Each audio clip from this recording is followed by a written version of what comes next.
Dear viewers, genesis of education impression Roorkee के virtual interview series में आपका बहुत बहुत स्वागत है।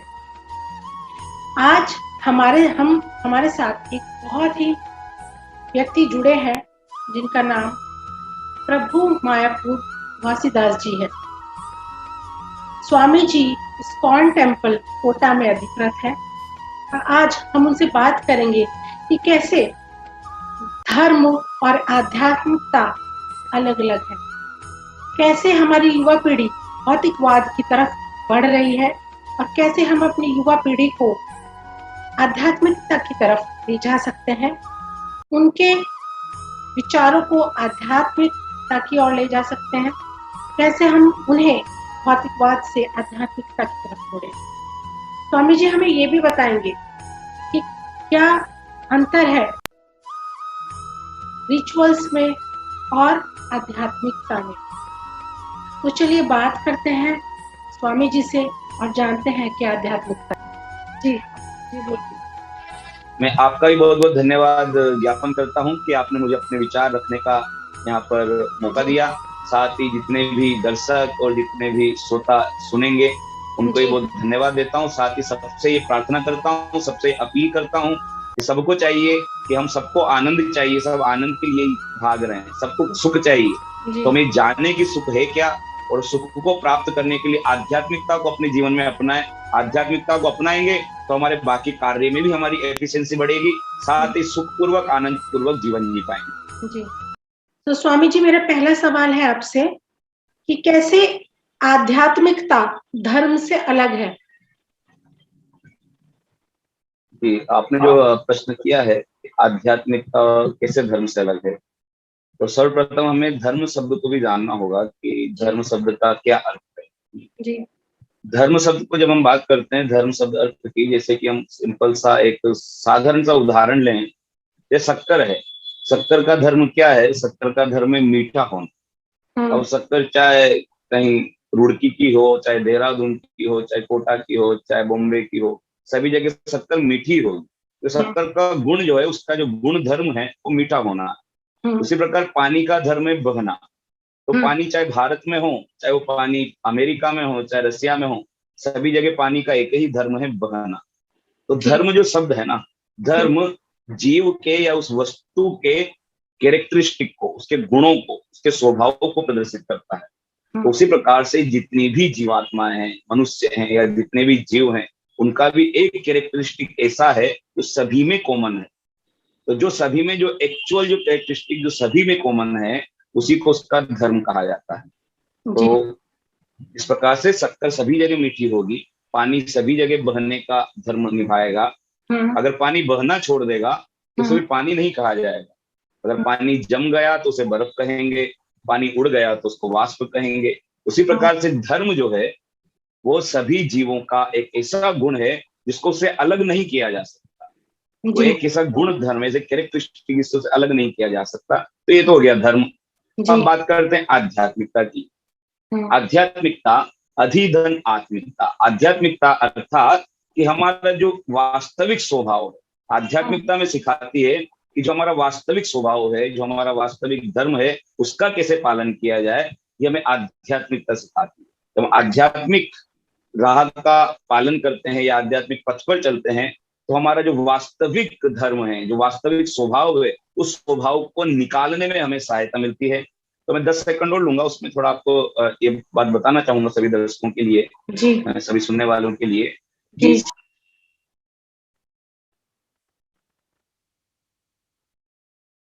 आवाज नहीं आ रही है स्वामी जी। समस्त जीवों में और समस्त मनुष्यों में एक ऐसा गुण है जो सभी में कॉमन है, जो सभी में समान है। वो कौन सा गुण है? वो गुण है कि प्रत्येक जीव के भीतर सेवा करने का गुण है। चाहे कोई आस्तिक हो, चाहे कोई नास्तिक हो, चाहे कोई किसी भी जाति का हो, चाहे कोई गरीब हो, चाहे कोई अमीर हो, प्रत्येक व्यक्ति के अंदर सेवा करने का गुण होता है। कोई परिवार की सेवा करता है, कोई समाज की सेवा करता है, कोई देश की सेवा कर रहा है, कोई मानव कल्याण की सेवा कर रहा है, मानव कल्याण के कार्य कर रहा है। यानी प्रत्येक व्यक्ति सेवा में लगा है अपने अपने स्तर पर। तो वो जो सेवा करने का गुण है, वही वास्तव में मनुष्य का धर्म है। तो मनुष्य के उस धर्म को, सेवा करने के गुण को निखारने के लिए, उस गुण को और अधिक बढ़ाने के लिए, कि अपने उस गुण का उपयोग, अपने धर्म का उपयोग वो सही प्रकार से कर पाए, उसी के लिए आध्यात्मिकता की आवश्यकता होती है। तो हम आध्यात्मिकता का पालन करते हैं तो हमारा जो सेवा करने का गुण है वो गुण और अधिक बाहर निकल करके आता है, और अधिक हमारे भीतर परोपकार की भावना जागृत होती है। इसलिए धर्म और आध्यात्मिकता अलग अलग नहीं है, एक दूसरे से जुड़े हुए हैं। जी स्वामी जी, जो हमारे युवा वर्ग है वो भौतिक चीजों की तरफ ज्यादा जा रहा है आध्यात्मिकता को छोड़कर, तो कैसे हम उन्हें वापस आध्यात्मिकता पर लाए, क्योंकि उनका उसका ध्यान हमेशा भौतिक चीजों में रहता है। जी, बहुत अच्छा प्रश्न पूछा कि भौतिकतावाद जो बहुत हावी होता चला जा रहा है, और हमारा जो आध्यात्मिक जो वातावरण है वो धीरे धीरे कम हो रहा है। तो एक्चुअल में देखा जाए तो प्रत्येक जीवात्मा, प्रत्येक मनुष्य, प्रत्येक जीव एक ही चीज चाहता है, एक ही वस्तु चाहता है संसार में, वो आनंद। आनंद चाहता है। कोई पढ़ाई कर रहा है तो ये सोच कर कि मैं पढ़ूंगा, पढ़ने के बाद नौकरी मिलेगी, उससे जो धन मिलेगा उससे मुझे आनंद मिलेगा। कोई नौकरी कर रहा है तो ये सोच करके कि इससे मुझे आनंद मिलेगा। यानी कि एंड रिजल्ट, जो भी हम कार्य कर रहे हैं उसका एंड रिजल्ट के रूप में हमें आनंद चाहिए। आनंद के पीछे सब भाग रहे हैं, सुख की खोज प्रत्येक व्यक्ति कर रहा है। अब हो क्या रहा है, क्योंकि पाश्चात्यकरण बहुत अधिक हावी है, भौतिकतावाद बहुत अधिक हावी है, और भौतिकतावाद का एडवर्टाइजमेंट, भौतिकतावाद का विज्ञापन बहुत अधिक है। तो मनुष्य को लगता है, विशेषकर तो युवा वर्ग को लगता है कि भौतिकतावाद से उसे आनंद मिलेगा। जैसे कि हम देखते हैं मार्केट में जाएंगे, बड़े बड़े होर्डिंग्स दिखाई देंगे, आप हमारी कंपनी का कोल्ड ड्रिंक पीजिए, आप एकदम जो है आपकी लाइफ एकदम कूल रहेगी, बिंदास रहेगी। आप हमारे ब्रांड के जो है मटेरियल यूज कीजिए, हमारे ब्रांड के कपड़े, हमारे ब्रांड का परफ्यूम, हमारे ब्रांड की कॉस्मेटिक्स यूज करने से आप अत्यधिक आनंद में रहेंगे, खुश रहेंगे। तो इसका विज्ञापन बहुत अधिक है। तो जिस चीज का विज्ञापन बहुत अधिक होगा, जिसको हम बार बार देखेंगे, बार बार सुनेंगे, टीवी चलाते हैं तो वही विज्ञापन, मार्केट में जाते हैं तो होर्डिंग्स पे भी वही विज्ञापन, जिसको बार बार देख रहे हैं, बार बार सुन रहे हैं, वही हमारे सबकॉन्शियस माइंड में, सूक्ष्म मस्तिष्क में उसी के इंप्रेशंस पड़ जाते हैं, उसी के संस्कार जागृत होते हैं, और फिर व्यक्ति को लगने लगता है कि अगर ये वस्तु मेरे पास नहीं होगी तो मुझे सुख नहीं मिलेगा। तो भौतिकतावाद की ओर इसलिए व्यक्ति, आज का युवा वर्ग इसलिए ज्यादा आकर्षित है क्योंकि आजकल एक तो पूरी दुनिया कनेक्ट हो गई है सोशल मीडिया के माध्यम से। तो social media, print media, electronic media के द्वारा जो प्रचार किया जा रहा है, जो विज्ञापन किया जा रहा है, वो भौतिकतावादी वस्तुओं का ही किया जाता है, और उन्हें ये धोखा दिया जाता है कि आप ये वस्तु नहीं खरीदेंगे तो आप सुखी नहीं रहेंगे, अगर आप हमारे ब्रांड से नहीं जुड़े तो आप कभी सुखी नहीं रह पाएंगे। इस प्रकार का जब विज्ञापन किया जा रहा है तो सबका साइकोलॉजी ऐसा बन जाता है कि अगर इस ब्रांड की मेरे पास गाड़ी नहीं होगी, इस ब्रांड के कपड़े नहीं होंगे, इस ब्रांड के गैजेट्स नहीं होंगे, इस कंपनी के गैजेट्स नहीं होंगे, तो शायद मेरा स्टेटस जो है अच्छा नहीं रहेगा, मुझे जो आनंद नहीं मिलेगा, सुख नहीं मिलेगा। तो इस कारण से व्यक्ति विज्ञापनों के पीछे भाग रहा है, जो पब्लिसिटी के पीछे भाग रहा है, वो जान ही नहीं रहा है कि वास्तविक सुख मिलता कैसे है। सुख की परिभाषा पता ही नहीं है, लेकिन चाहता प्रत्येक व्यक्ति सुख है। जी स्वामी जी, जो अल्टीमेट सोर्स है स्पिरिचुअल एनर्जी का, वो क्या है? जी, बहुत अच्छा प्रश्न पूछा। जैसा कि मैंने बताया कि प्रत्येक व्यक्ति आनंद चाहता है। आनंद क्यों चाहता है प्रत्येक व्यक्ति, प्रत्येक जीव आनंद इसीलिए चाहता है क्योंकि हमारा स्वभाव है हमेशा आनंद में रहने का। कोई भी व्यक्ति संसार में ऐसा नहीं होगा जो कहीं किसी भी पूजा स्थल पर जाए और जाकर के ये प्रे करे कि मुझे दुख दीजिए, कोई ऐसा नहीं चाहेगा, कोई ऐसा प्रे नहीं करता है, क्योंकि हमारा स्वभाव आनंद प्राप्त करने का है। वो हमारा स्वभाव आनंद प्राप्त करने का क्यों है? क्योंकि हम आत्मा है। भगवत गीता हमें बताती है कि हम ये शरीर नहीं है, हम इस शरीर के अंदर निवास करने वाली आत्मा। तो आत्मा का स्वभाव है, आत्मा के 3 स्वभाव हैं। सत्य अर्थात की एटर्निटी, यानी हमेशा रहने की इच्छा, हम हमेशा रहना चाहते हैं। हमें तो कोई ये नहीं सोचता है कि मैं जो 10 साल बाद मर जाऊंगा, 15 साल बाद मर जाऊंगा, कोई ऐसा विचार नहीं करता है। यहाँ तक कि कोई आईसीयू में भी होगा, जिसको ऑक्सीजन भी लगा होगा, वो भी हमेशा इसी आशा से को बनाए रखता है कि अभी मैं बच जाऊंगा, अभी मैं और जी लूंगा। क्योंकि आत्मा का स्वभाव है हमेशा जीना, हमेशा जीवित रहना, हमेशा रहना, ये आत्मा का स्वभाव है, सत्य एटर्निटी। दूसरा हमारा स्वभाव है चित्त, ज्ञान प्राप्त करना। इसलिए आप संसार में देखेंगे कि प्रत्येक व्यक्ति ज्ञान प्राप्त करने में लगा है अपने अपने स्वभाव के अनुसार। कोई क्रिकेट का ज्ञान प्राप्त कर रहा है, कोई फिल्मों का ज्ञान प्राप्त कर रहा है, कोई शेयर मार्केट का ज्ञान प्राप्त करता है, कोई पॉलिटिक्स का ज्ञान प्राप्त कर रहा है। सभी अपने अपने स्तर पर ज्ञान प्राप्त करने में लगे। बच्चे से लेकर के बूढ़े तक प्रत्येक स्तर के व्यक्ति को देख लो कि कुछ ना कुछ तो ज्ञान प्राप्त करने में वो लगा है, क्योंकि आत्मा का स्वभाव है ज्ञान प्राप्त करना। लेकिन एक कौन सा ज्ञान प्राप्त करें जिस ज्ञान को प्राप्त करने से हमारा हृदय आनंद में आ जाए, वो आत्मा से संबंधित ज्ञान प्राप्त करना पड़ेगा। अच्छा। उसी को आध्यात्मिक ज्ञान कहते हैं। और तीसरा हमारा स्वभाव है आनंद, सत्य चित्त और आनंद, एटर्निटी नॉलेज एंड ब्लिस। आनंद हमारा स्वभाव है, आनंद में रहना, आनंद में रहना चाहते हैं और आनंद प्राप्त करने के लिए सारे कार्य करते हैं। जितने भी कार्य संसार में कर रहे हैं उसका एंड, हमें जो रिजल्ट चाहिए वो आनंद चाहिए। तो ये आत्मा का स्वभाव है, सत्य चित्त आनंद। तो जो स्पिरिचुअल स्पार्क है, जो स्पिरिचुअल एनर्जी है, उस स्पिरिचुअल एनर्जी का सोर्स हम स्वयं में आत्मा है। आत्मा स्पिरिचुअल एनर्जी, लेकिन वो स्पिरिचुअल एनर्जी इस शरीर के द्वारा, इस भौतिक शरीर के द्वारा बद्ध है। जैसे कि कभी कभी अग्नि जो है, आग जो है, आग को राख से ढक दिया जाए, है ना, तो आग अपना स्वभाव कम कर देगी, छोड़ देगी, क्या पता नहीं चलेगा कि उसके अंदर अग्नि। लेकिन अगर राख को हटा दिया जाए तो अग्नि का स्वभाव प्रकट हो जाएगा। उसी प्रकार से हम अपना जो वास्तविक मूल स्वभाव है आत्मा का, ढका हुआ है। वो किसके द्वारा ढका हुआ है? वो ढका हुआ है 6 प्रकार की के दोषों के द्वारा। काम, क्रोध, लोभ, मोह, मद, मत्सर, ये उनके द्वारा आत्मा का जो वास्तविक स्वभाव है वो ढका हुआ है। अब वो जो 6 प्रकार की जो कमियां हैं उनको अगर दूर कर दिया जाए तो आत्मा का जो वास्तविक स्वभाव है, जो ऊर्जा है, आध्यात्मिक ऊर्जा, वो एकदम से बहुत अधिक बलवान हो जाती है, एकदम से चार्ज अप हो जाती है, जागृत हो जाती है आध्यात्मिक ऊर्जा।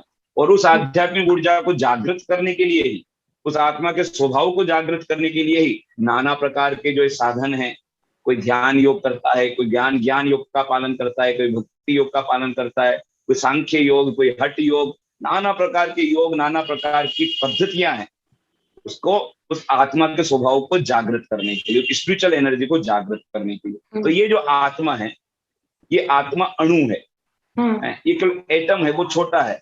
इस आत्मा को भी जहां से एनर्जी मिलती है, that is called paramatma. Atma is the soul and paramatma is the super soul.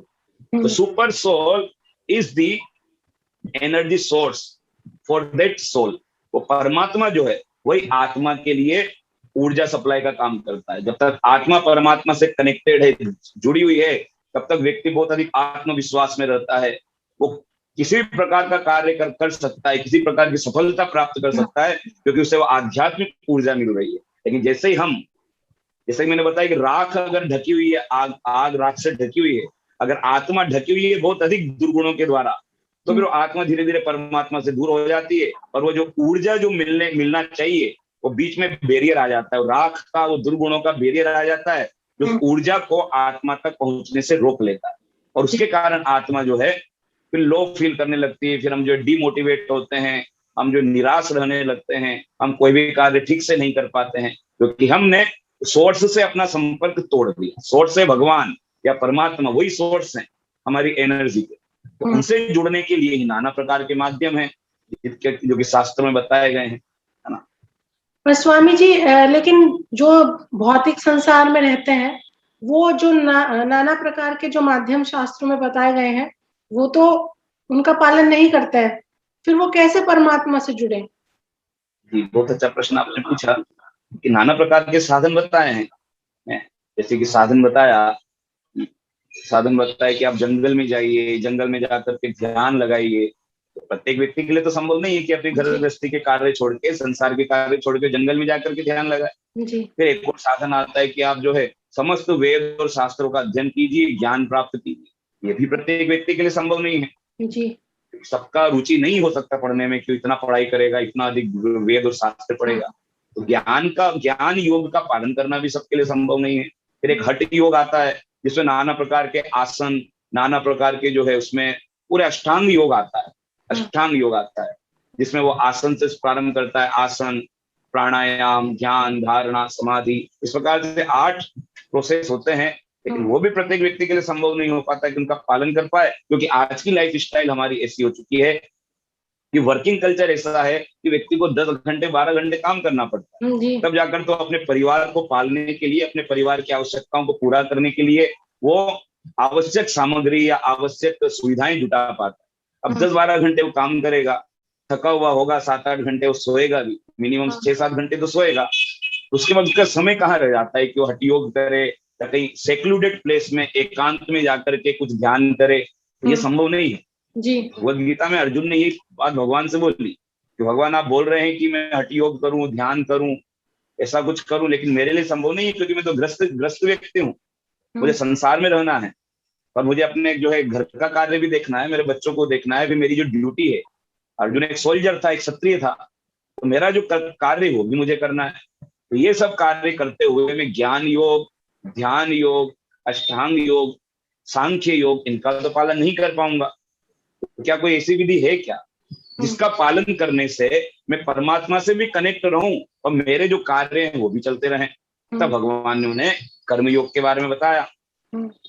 कर्मयोग के बारे में बताया कि तुम जो कर्म कर रहे हो उस कर्म को परमात्मा के लिए ही करो, उस कर्म से मिलने वाला जो फल है उस फल को परमात्मा को अर्पित करते हुए चलो, और कर्म इसी भाव से करो। ये कार्य करने की सुविधा या योग्यता परमात्मा ने, भगवान ने मुझे योग्यता दी है, भगवान ने मुझे योग्यता प्रदान की है, तो उसे बहुत ही अच्छी एफिशिएंसी के साथ, अच्छी दक्षता के साथ, अच्छे भाव के साथ, ईमानदारी के साथ उस कार्य को किया जाए दूसरों के लाभ के लिए। तो इसी को कर्मयोग कहा गया है कि भगवान को केंद्र में रखते हुए कार्य करना, भगवान के निमित्त कार्य करना, वही कर्मयोग है। और इस कर्मयोग के द्वारा, इसका पालन करने से हम हमेशा भगवान से कनेक्टेड रहते हैं, और जब कनेक्टेड रहेंगे तो आध्यात्मिक ऊर्जा लगातार हमारे भीतर संचारित होती रहती है और हम एकदम जो है आत्मविश्वास में रहते हैं, पूरे जो है आत्मविश्वास में ऊर्जावान रह करके कोई भी कार्य बहुत ही आसानी से क्रियान्वित कर सकते हैं।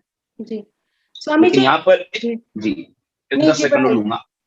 हाँ, यहाँ पर एक चीज और जो बात ध्यान रखनी है, कर्मयोग का पालन करेंगे कि हम इस भाव में प्रत्येक कार्य को कब कर पाएंगे कि मैं कार्य कृष्ण के लिए या भगवान के लिए कर रहा हूँ। ये भावना भी तो मेंटेन करनी पड़ेगी ना, ये चेतना भी तो लानी पड़ेगी। तो चेतना बनेगी कैसी ऐसे? ये कॉन्शियसनेस हमारी कब जागृत होगी कि हम प्रत्येक कार्य भगवान के निमित्त कर पाए? ये भाव प्रकट कैसे होगा? तो इस भाव को प्रकट करने के लिए हमें जो है किसी न किसी स्पिरिचुअल प्रोसेस का पालन करना पड़ेगा, किसी न किसी स्पिरिचुअल प्रोसेस का। तो सिंपल स्पिरिचुअल प्रोसेस जो कलयुग के लिए दिया गया है, अभी के लिए दिया गया है, जहाँ पर बहुत अधिक व्यस्तता हमारे जीवन में है, बहुत अधिक व्यस्तताएं हैं, बहुत अधिक एंगेजमेंट्स हैं, और हमारी लाइफ स्पान जो है वो भी बहुत अधिक नहीं है। पहले के युगों में या पहले के समय के बारे में बात करते हैं तो देखते हैं कि पहले लोग बहुत अधिक जिया करते थे।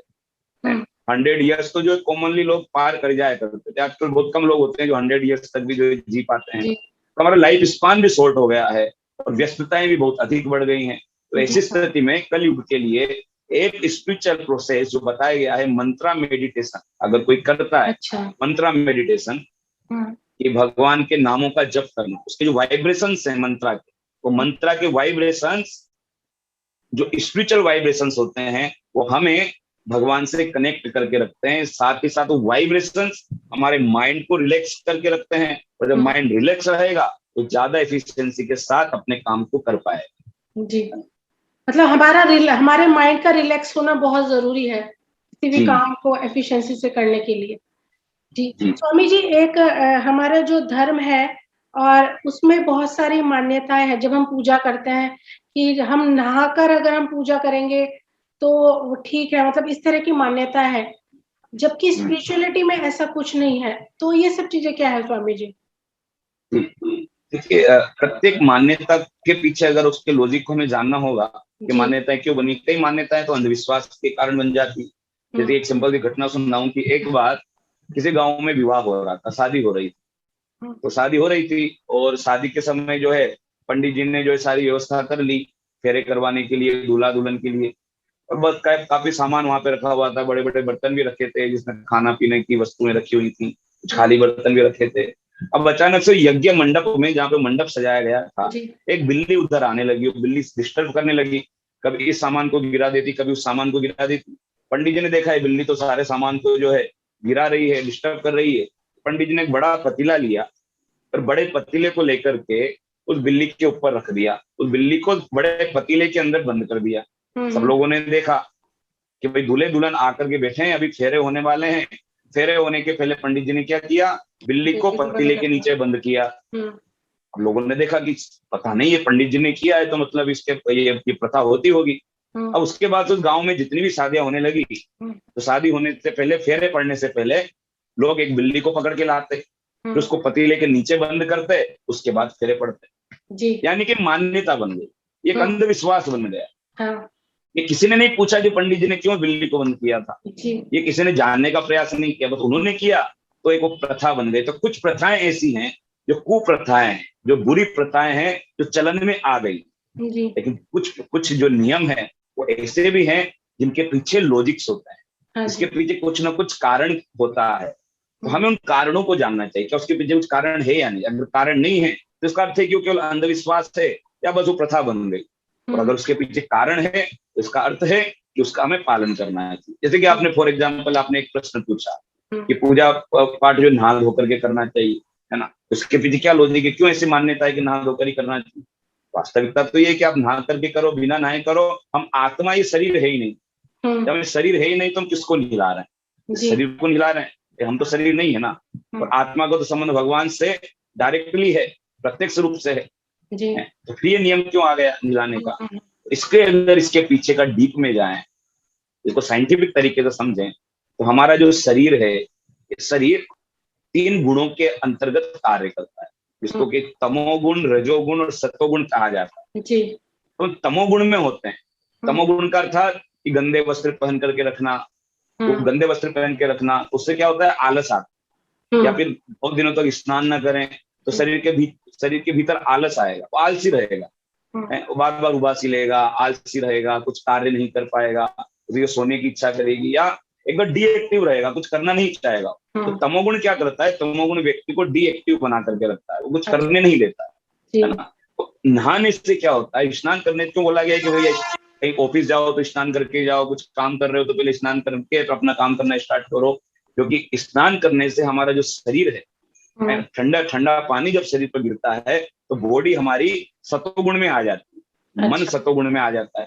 तो सतोगुण में आने के बाद, मोड ऑफ गुडनेस में आने के बाद, व्यक्ति अपने कार्य को अच्छे से इंटेलिजेंस का यूज करके बहुत एफिशिएंटली कर सकता है। इसलिए कहा जाता है कि भाई कोई भी कार्य करते हो तो पहले स्नान करो। इसलिए नियम बन गया कि सुबह उठ करके सबसे पहले स्नान करना चाहिए, उसी के बाद सारे कार्य प्रारंभ करने की। वरना व्यक्ति दिन भर तमोगुण में रहेगा, और तमोगुण में रहेगा तो उसकी एफिशिएंसी डाउन रहेगी, और कोई भी कार्य पूरे मन से नहीं कर पाएगा, है ना। ऐसे ही है जैसे स्वामी जी की खाना खाली पेट ही पूजा करनी चाहिए, उसके बाद ही कुछ खाना चाहिए, ये भी एक है। इसके पीछे भी कुछ साइंटिफिक रीजन है या फिर ये भी एक जस्ट प्रथा है, भगवान का पूजन खाली पेट करना चाहिए। जी, बहुत अच्छा प्रश्न पूछा। इससे कोई अंतर नहीं पड़ता है कि आप खाली पेट पूजा करें या भरे पेट करें। आप भर पेट भी कर सकते हैं, क्योंकि जब तक हम जो है शरीर स्वस्थ नहीं रहेगा, शरीर में एनर्जी नहीं रहेगी, तब तक व्यक्ति कुछ भी कार्य नहीं कर पाएगा। तो शरीर की एनर्जी तो खाने से ही मिलेगी। आत्मा को एनर्जी मिलती है किसी आध्यात्मिक क्रिया के द्वारा। शरीर को एनर्जी मिलती है जब उसको कोई आप पिलाएंगे, उसको हेल्दी फूड, हेल्दी डाइट देंगे तो शरीर को एनर्जी मिलेगी। तो शरीर को ऊर्जा मिलने के लिए आवश्यक है कि व्यक्ति जितना आवश्यक है उतना खाए, और हेल्दी फूड खाए, जिससे कि शरीर स्वस्थ रहे। स्वस्थ रहेगा तभी कुछ कार्य कर सकता है। तो ये व्यक्तिगत रूप से निर्भर करता है व्यक्ति के ऊपर। अगर उसे रिक्वायरमेंट है कि वो बिना खाए कुछ नहीं कर सकता तो खाना चाहिए, ये प्रैक्टिकलिटी है। और अगर उसे लगता है कि नहीं, वो बिना खाए भी बहुत कार्य कर सकता है, उसके अंदर ऐसा स्टेमिना उसका है कि बिना खाए भी कर सकता है, तो ये व्यक्तिगत हो जाता है ना। ये व्यक्ति के ऊपर निर्भर करता है कि क्या किसका चाहता है। तो ऐसा कोई रूल नहीं है कि आप बिना खाए ही करेंगे तो ही आपकी पूजा एक्सेप्ट होगी, और खा करके करेंगे तो नहीं, भगवान नाराज हो जाएंगे। भगवान इतने छोटे बुद्धि के व्यक्ति नहीं है, इतनी छोटी बुद्धि के व्यक्ति नहीं है भगवान के। और अब तो मैं नाराज होकर के बैठ जाऊंगा, इसने खा करके पूजा क्यों करी। भगवान बहुत महान है, क्योंकि छोटी सोच नहीं रखता है। वो सकारात्मक, हमेशा हाईली पॉजिटिव है। वो हाईली पॉजिटिव है तभी तो उनसे जुड़ करके हम पॉजिटिव बन पाएंगे। अगर मान लीजिए वो छोटी छोटी चीजों में नेगेटिविटी देखेंगे तो उनसे जो हमें एनर्जी मिलेगी उससे हम कैसे पॉजिटिव बन पाएंगे। इसलिए परमात्मा या भगवान या ईश्वर या कृष्ण, जो भी हम उन्हें कहते हैं, जिस भी नाम से जाने, वो हाईली पॉजिटिव हैं। वो इनफाइनाइट स्पिरिचुअल एनर्जी के सोर्स, हाईली पॉजिटिव, वो कभी नेगेटिव सोचते ही नहीं। तो भगवान इस चीज को कहीं माइंड नहीं करते कि आप खा करके पूजा करोगे बिना खाए, वो कहीं माइंड नहीं करते। तो नियम है, क्यों बनाए गए उसके अलग अलग कारण हो सकते हैं। कि खाने के बाद जो है, स्वाभाविक है कि खाने के बाद जो हमारा मशीन है या हमारा जो डाइजेस्टिव सिस्टम है वो काम करना चालू कर देता है। तो जब वो काम करेगा तो उस केस में स्वाभाविक रूप से हमारा बाकी जो क्रियाएं हैं वो कुछ देर के लिए धीमी हो जाती है। आपने देखा होगा खाना खाने के बाद नींद आने लगती है जी। खाने खाने और सुस्ताने की इच्छा करती है कि थोड़ी देर जो रिलैक्स रहें, थोड़ा जो है थोड़ा सा नेप ले लें, ऐसी इच्छा करती है खाना खाने के बाद। तो इसलिए जो है ये बोला गया है कि अगर सुबह सुबह उठ करके तो खाली पेट अगर कोई कर लेता है, थोड़ा आध्यात्मिक क्रियाकलाप या पूजा पाठ कर लेता है, तो ठीक प्रकार से हो जाएगा, कम समय में अच्छे से हो जाएगा। और ना खाना खाने के बाद अगर कुछ पढ़ने बैठा है तो उसको नींद के झोंके आएंगे, कुछ काम कर रहा है तो उसमें आलस उसको आने लगेगा स्वाभाविक। क्यों? क्योंकि अंदर मशीन काम कर रही है ना, डाइजेस्टिव सिस्टम काम कर रहा है। तो जो मशीन काम कर रही है अंदर, वो भी तो एनर्जी हमारी ले रही है ना। हाँ जी। इस कारण से ये बोला जाता है, अन्यथा ऐसा कोई रूल नहीं है क्या खा के करो बिना खाए करो। डिपेंड करता है हमारा बॉडी के ऊपर, हमारी बॉडी कैसे एफिशिएंटली वर्क करे। तो इसको आवश्यकता है। कुछ व्यक्ति होते हैं जिनको 3 बार दिन में खाना होता है, तब जाके उनकी बॉडी ठीक रहती है। किसी का 2 बार में काम चल जाता है। कुछ ऐसे भी तो टुकड़ों में थोड़े थोड़े टाइम बाद खाते हैं, 3-3 घंटे के स्पान पे खाते हैं। इसलिए उनको ब्रेकफास्ट चाहिए, फिर थोड़ी देर बाद उनको फिर थोड़ा जो है कुछ खाना चाहिए, फिर शाम के समय 4-5 बजे फिर चाहिए, फिर रात को सोने से पहले फिर चाहिए। सबका डाइटिंग हैबिट, फूड हैबिट अलग अलग हो सकता है ना। इससे कोई अंतर नहीं पड़ता कि कोई खाकर पूजा करे या बिना खाए। जी। स्वामी जी, ऐसा भी माना जाता है कि जैसे जो साधु संत हैं वो सिर्फ एक टाइम खाना खाते हैं, तो क्योंकि वो भगवान से ज्यादा जुड़े रहते हैं, आध्यात्मिकता उनको स्पिरिचुअल एनर्जी ज्यादा चाहिए, इसलिए वो कम खाना खाते हैं, ऐसे कुछ माना जाता है सर स्वामी जी? नहीं, कम खाते हैं उसका कारण है क्योंकि आयुर्वेदा बताता है कि हमें खाने किस प्रकार से खाना चाहिए। ऐसा नहीं कि हम इतना अधिक खा लें कि अधिक खाने से जो है बहुत अधिक जो है बीमारियां हो जाएं। क्योंकि जितनी भी बीमारियां, ज्यादातर बीमारियों की जो शुरुआत होती है वो पेट से होती है। अगर हमारा पेट ठीक नहीं है, अगर हमारा जो है डाइजेस्टिव सिस्टम ठीक नहीं है, जठराग्नि जो है जिसको हम जठराग्नि बोलते हैं, तो सारे खाने को पचाने का कार्य करती है। अगर जठराग्नि हमारी मंद पड़ जाती है, या हमारी फूड हैबिट्स, आज के टाइम सबसे ज्यादा जो समस्या है ना वो फूड हैबिट्स के कारण। आज हमारा सभी की फूड हैबिट्स इरेगुलर है। उसके अलावा फूड जो खाते हैं वो भी जो है शरीर के लिए अच्छा है या नहीं, जो स्वाद के लिए हम खाते हैं, शरीर उसको एक्सेप्ट कर रहा है या नहीं कर रहा है, इस चीज को हम नहीं ध्यान देते हैं। तो साधु लोग क्यों कम खाते हैं? साधु लोग ही नहीं, बाकी सबको भी जो है फूड हैबिट सबकी हेल्दी होनी चाहिए। ये क्यों साधुओं के लिए नहीं, आयुर्वेदा तो सबके लिए बात करता है। फूड हैबिट हमारी हेल्दी होंगी तो हेल्दी फूड हैबिट से जो है शरीर को रिक्वायर्ड एनर्जी मिलेगी, जितना आवश्यक है उतनी एनर्जी मिलेगी। स्पेशली साधु क्यों कम खाते हैं उसका कारण है कि साधु लोगों को फिजिकल मेहनत कम करनी होती है। फिजिकल मेहनत कम करते हैं, वो इंटेलेक्चुअल मेहनत ज्यादा करते हैं। वो ज्यादा स्वाध्याय करेंगे, ज्यादा पढ़ेंगे। अगर ज्यादा प्रोटीन खाएंगे तो ज्यादा प्रोटीन खाने के लिए फिजिकल एक्सरसाइज ज्यादा करनी पड़ेगी। उनको प्रोटीन की आवश्यकता नहीं है शरीर को बहुत ज्यादा, क्योंकि उन्हें इंटेलेक्चुअल वर्क करना है, उन्हें जो है बहुत अधिक जो है फिजिकल वर्क नहीं करना। तो इसलिए भी साधु लोग कम खाते हैं और बहुत ही सिंपल खाते हैं कि उस शरीर का पालन करने के लिए जितना शरीर को आवश्यक है उतना, क्योंकि इंटेलेक्चुअल वर्क करना है। इसके पीछे कोई अलग कोई रॉकेट साइंस नहीं है, कि सिंपल सी साइंस है कि शरीर को हेल्दी रखना है। और क्योंकि साधु लोग ज्यादा फिजिकल मेहनत नहीं करते हैं, उनका इंटेलेक्चुअल मेहनत ज्यादा होता है। या फिजिकल मेहनत नहीं है तो शरीर को क्यों जबरदस्ती इतना एनर्जी स्टोर करके रखें जो एनर्जी बाद में नुकसान करे। तो ज्यादा खाने से क्या होगा, अगर उसका यूज नहीं किया गया उस एनर्जी का, तो एनर्जी शरीर को नुकसान करने लगती है, शरीर को नुकसान पहुंचाती है ना। स्वामी जी, जो हमारी युवा पीढ़ी है उसको आप क्या संदेश देना चाहेंगे? क्योंकि अभी हमने बात की कि वो भौतिकवाद की तरफ ज्यादा बढ़ रही है और जो उनके विचार है वो भी बहुत भौतिकवाद जैसे हैं, आध्यात्मिक विचार कम है। तो उनके जो मस्तिष्क में हम आध्यात्म का बीज बोए, तो एज ए टीचर हमारी जो क्या रिस्पॉन्सिबिलिटी होनी चाहिए कि हम उनके मस्तिष्क में आध्यात्मिकता का बीज बोए? हमारी सबसे बड़ी रिस्पॉन्सिबिलिटी ये है कि आध्यात्मिकता को साइंटिफिक तरीके से लॉजिकली यूथ के सामने प्रेजेंट कर, एक रिचुअल की तरह प्रेजेंट न करें कि नहीं। पूछा अगर वो अपने माता पिता से पूछता है कि मुझे मंदिर क्यों जाना है, माता पिता बोले नहीं सब जाते इसलिए जाना है, वो पूछता है कि अगरबत्ती क्यों दिखाई जाती है, और माता पिता अगर उसका जवाब नहीं दे पाते कि अगरबत्ती क्यों वहां पे जलाते हैं, तो नहीं जवाब दे पा रहे हैं। आज का जो बच्चा है, आज का जो युवा है, उसको हर चीज के पीछे का रीजन चाहिए, उसका लॉजिकल माइंड है। अगर आप उसको लॉजिक नहीं दे पाएंगे, साइंटिफिकली उसको चीजें नहीं समझा पाएंगे, तो चीजों को एक्सेप्ट नहीं करेगा।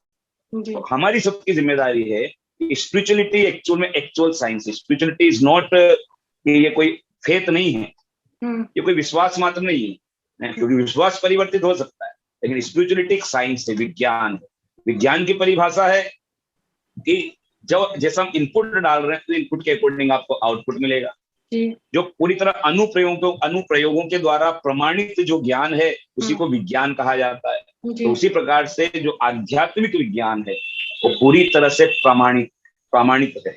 जिसे कि प्रमाणित किया जा सकता है, वो प्रामाणिक तरीके से समझाया भी जा सकता है, लेकिन समझा हम तब पाएंगे जब हमारा स्टडी उतना हो, हमारा जो रीडिंग हैबिट होना चाहिए।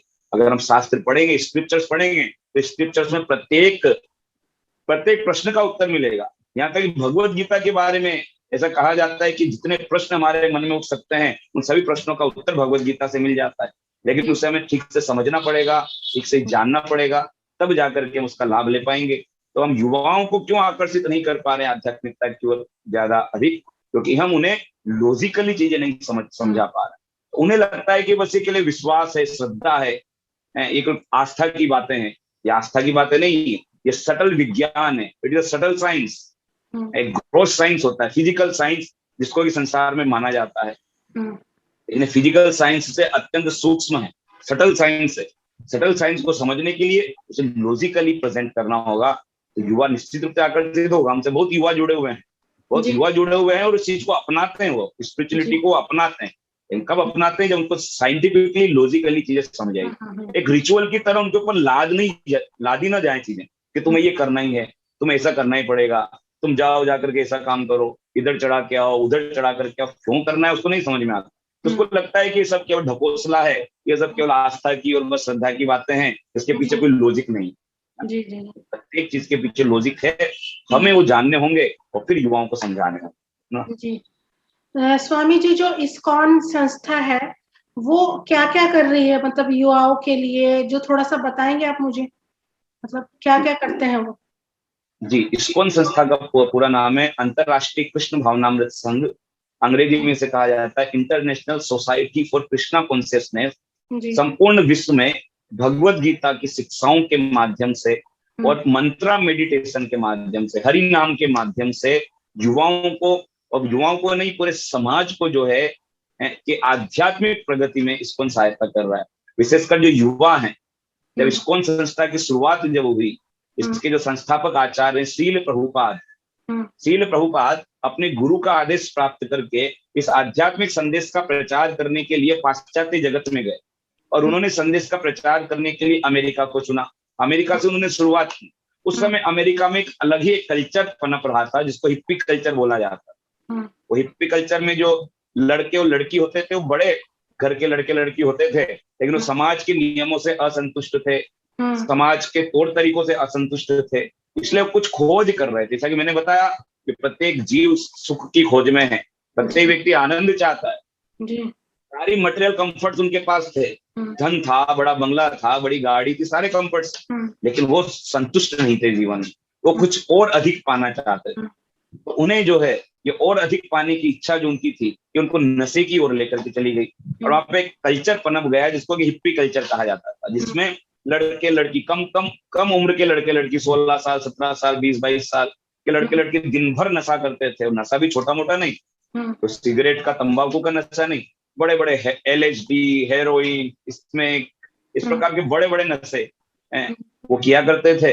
और नशों के द्वारा पूरे समय जो है एक अलग ही दुनिया में रहते थे। ऐसे नशे में पड़े हुए युवाओं को श्रील प्रभुपाद जब अमेरिका गए, जब उन्होंने प्रचार कार्य चालू किया, तो इस प्रकार से पूरा घटनाक्रम, ऐसी योजना, मानो कि योजना भगवान ने बनाई हो, ऐसी योजना बनी कि सारे जो हिप्पी लोग थे स्वामी जी के पास, श्रील प्रभुपाद जी के पास आने लगे। तो आने लगे तो श्रील प्रभुपाद ने भगवत गीता के संदेश के द्वारा और हरि नाम के द्वारा, मंत्रा मेडिटेशन, सिंपल जो मंत्र है हरे कृष्ण कृष्ण कृष्ण हरे हरे, हरे राम राम राम हरे हरे। सिंपल ये जो 16 शब्द 32 अक्षरों का जो मंत्र है, इसके वाइब्रेशन, ये जो वाइब्रेशन इस मंत्र के, वो इस प्रकार से इफेक्ट किए उन हिप्पियों के ऊपर कि धीरे धीरे उन्होंने अपनी नशे की आदतें छोड़ दी। तो नशे की आदत छोड़कर तो जेंटलमैन बन गए सोसाइटी, वो अच्छे लोग बन गए। और अमेरिकन गवर्नमेंट भी इस चीज से बड़ी आश्चर्यचकित हो गई कि जिनके नशों को छुड़वाने के लिए इतने रिहेबिलिटेशन सेंटर्स चलाए गए, इतने जो है नाना प्रकार के उपाय किए गए, किंतु एक भारत से एक साधु आया और उसने आध्यात्मिक क्रिया में उनको लगा करके उनको नशे से पूर्णतया मुक्त कर दिया। तो इस्कॉन जो कार्य कर रहा है, युवाओं को नशे से दूर कर रहा है। इस्कॉन युवाओं को, जो भटके हुए हैं, जिन्हें जीवन का उद्देश्य नहीं पता है और जो पूरी तरह निराश हो जाते हैं और उद्देश्य प्राप्त करने में जो है नहीं बढ़ पाते हैं आगे किसी कारण से, ऐसे युवाओं को इस्कॉन जो है उनके आत्मविश्वास को बढ़ाने में बहुत अधिक सहायता कर रहा है, जो समाज के अच्छे नागरिक बने। जब समाज के अच्छे नागरिक बनेंगे तभी वो राष्ट्र के लिए, देश के लिए कुछ योगदान दे पाएंगे। भारत में ऐसा कहा जाता है कि लगभग जो 35% आबादी, ऐसा बोला जाता है कि 65% आबादी युवा है भारत। तो इतनी अधिक हमारे पास यूथ एनर्जी है, तो यूथ एनर्जी कहाँ यूटिलाइज हो रही है, तो यूथ एनर्जी कहाँ जा रही है? उनमें से ज्यादातर लोग नशे में लगे हुए हैं, ज्यादातर लोग अपराधों में लिप्त हैं युवावस्था में ही, कुछ लोग जो बस बेकार बैठे हुए हैं, वो कुछ करना नहीं चाहते हैं। तो युवा एनर्जी सारी खत्म हो रही है, समाप्त हो रही है। ऐसी युवा एनर्जी को ट्रैक पे लाना बहुत अधिक आवश्यक है और इसमें इस्कॉन जो है बहुत अधिक कार्य कर रहा है। हम जितने भी शहर हैं भारत के प्रत्येक शहरों में हम ये प्रयास करते हैं, जहाँ पे इंजीनियरिंग कॉलेजेस, मेडिकल कॉलेजेस होते हैं, उसके आसपास हम हमारा एक छोटा सेंटर डालते हैं, जहाँ पर जो यूथ आए और आकर के स्पिरिचुअलिटी को जाने, समझे और अपने जीवन में अपनाए। और हमने कई ऐसे अनुभव प्राप्त किए हैं कि कई युवाओं के जो जीवन पूरी तरह परिवर्तित हो। कई युवा जो कि जीवन में केवल सुसाइड करने का सोचते थे, वो सोचते थे मेरे जीवन का तो कोई महत्व ही नहीं है, जिन्होंने तय कर लिया था कि बस मुझे आत्महत्या करनी है। ऐसे ऐसे युवा, ऐसे ऐसे व्यक्ति भी जो हमसे जुड़ने के बाद एकदम से उनका जीवन एकदम सही प्रकार से चलने लगता है और जीवन में वो आत्मविश्वास के साथ आगे बढ़ पाते हैं। तो युवाओं पे नहीं, पूरे समाज में इस्कॉन कार्य कर रहा है। इसके अतिरिक्त इस्कॉन एक और कार्य कर रहा है। इस्कॉन के जो संस्थापक आचार्य शील प्रभुपाद, उनकी इच्छा थी कि जहाँ पे भी इस्कॉन के बड़े भव्य मंदिर होते हैं, उसके आसपास की 12 किलोमीटर की परिधि में, सर्कमफेरेंस में कोई भी व्यक्ति भूखा न सोए, ऐसी व्यवस्था हमारे पास होनी चाहिए। इसलिए इस्कॉन जो है कई जगह जो फ्री में जो खाना खिलाता है लोगों को, जहाँ पे हमारे पास व्यवस्था होती है। जैसे कोरोना के टाइम पे जब रेस्टोरेंट बंद हैं, जब ढाबे बंद हैं, जब होटल्स बंद हैं, जब दुकानें बंद है, लोगों को खाने की भी किल्लत है। एक आम गरीब व्यक्ति को जो रोज का कमा करके रोज खाता है, जिसको खाने की बहुत अधिक समस्या है, ऐसे व्यक्तियों को भी दिल्ली में हमारा बहुत बड़ा वहाँ पे सेटअप है। वहाँ पे रोज 5 लाख लोगों को रोज फ्री में खाना खिलाया जाता था। और ऐसा क्यों दिल्ली में नहीं, पूरे भारतवर्ष में ऐसे हमारे बड़े बड़े किचन्स हैं, बड़े बड़े सेंटर्स हैं, जहाँ पे रोज फ्री में जो है लोगों को खाना खिलाया जाता है। अभी कोरोना के टाइम हमने कोटा में भी यहाँ पर जो गवर्नमेंट हॉस्पिटल्स हैं, गवर्नमेंट हॉस्पिटल में जो कोरोना के पेशेंट्स और उनके साथ जो परिवार वाले रहते हैं, जिनके लिए खाने की व्यवस्था करना बड़ा मुश्किल हो जाता है, उनके लिए हमने फ्री में खाने की व्यवस्था की। और साथ ही जो कोरोना के पेशेंट, उनके लिए दलिया वगैरह की व्यवस्था करना। यानी जब शरीर स्वस्थ रहेगा तभी व्यक्ति आध्यात्मिकता के बारे में सोच पाएगा ना। तो शरीर को स्वस्थ रखने के लिए उसे न्यूट्रिशियस डाइट मिले, इसके लिए भी इस्कॉन कार्य कर रहा है। क्योंकि ऐसा कहा जाता है कि माल न्यूट्रिशन के कारण सबसे ज्यादा बच्चे जो होते हैं शिकार होते हैं, छोटे बच्चे माल न्यूट्रिशन के कारण भारत में सबसे अधिक उनकी मृत्यु होती है। तो बच्चों को हेल्दी फूड मिल पाए, जैसे मिड डे मील जो योजना है सरकार की, उस मिड डे मील योजना में भी जो इस्कॉन बहुत भूमिका निभा रहा है अलग अलग शहरों में, अलग अलग जगह पे। तो इस सामाजिक कार्य और आध्यात्मिक कार्य दोनों में इस्कॉन अपनी भूमिका निभा रहा है, ताकि समाज उसका लाभ ले और एक स्वस्थ, शांतिपूर्ण, आनंदपूर्ण जीवन प्रत्येक व्यक्ति जी पा रहा है। धन्यवाद स्वामी जी। मैं आशा करती हूँ कि जो हमारी ये बातचीत है उसका लाभ युवा वर्ग को मिलेगा और साथ ही साथ और समाज के लोगों को भी मिलेगा। वो जानेंगे कि आध्यात्मिकता क्या है और कैसे आध्यात्मिकता अलग है धर्म से, और कैसे जो आपने बताया कि हम कैसे कर्म योग से जो अपनी आत्मा है उस पर पड़ी राख को हटा सकते हैं।